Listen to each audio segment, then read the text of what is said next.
Hey, house groups, we got to hear from Pastor Aaron Sorensen this Sunday. He's the lead pastor of the Highlands Church in Delano. It's one of the 4 sites in our Aspen Grove network of churches. One of the things that I think is so amazing about the Highlands is that they have about 900 people that are coming every Sunday. They have 3 services, but it's in a town of 6,000 people. So it's amazing to think about the percentage of people that live in Delano and live around Delano that are coming to the Highlands and worshiping God together every Sunday.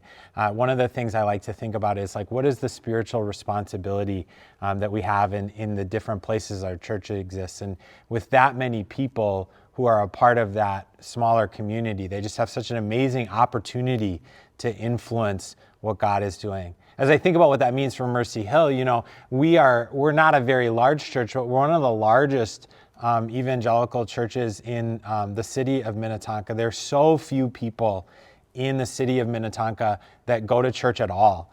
And so we have that, a similar sort of responsibility that God has given us, sort of an authority and an opportunity to be His people for His purposes in this place. And so, when you see a Minnetonka sign or a Hopkins sign, I'd encourage you to pray for the opportunity and the responsibility that God's given us here at Mercy Hill. When you see a sign for Delano, I'd love it if you prayed for Pastor Aaron and for their team and for their congregation. Aaron was talking about our last word in our 5 words that describe Christianity series. He was talking about the word hope. C.S. Lewis says this about hope: a Christian hope isn't an escape or wishful thinking, but something that once believed becomes the driving power of a new life. I love the idea that hope is like the gasoline that powers this new life that we have in Jesus Christ.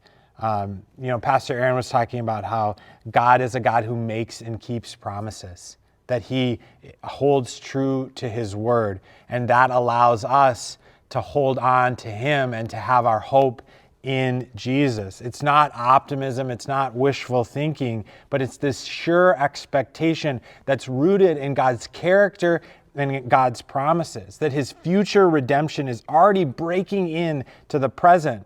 And that certainty can reshape how we endure suffering, how we pursue holiness, and how we live with confidence in a world that is drenched with uncertainty.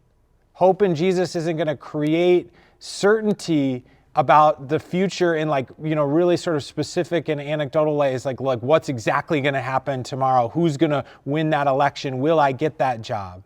But it allows for us to endure the ambiguity or the uncertainty because of the great love that God has for us, and because we know that God has made promises for our future, and that all the promises that God has already made, He's kept.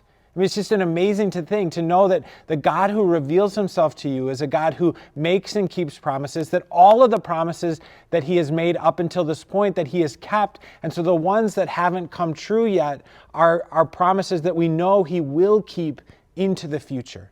And that allows us for us to have hope, not an optimism or a wishful thinking, but a hope that allows us to endure suffering, to pursue holiness, and live with confidence in a world of uncertainty. So it's just an amazing opportunity for us to have a conversation about what it's like to receive hope from Jesus, to grow our hope in Jesus, and to allow that to fuel us in the midst of suffering, in the midst of uncertainty, and as God invites us to be people who are like Him, people who are holy. The Bible tells us, God says, "Be holy because I am holy." And so we can be set apart, we can be different, because we have a different sort of hope. We have a hope that sets us apart because we have a God who set us apart.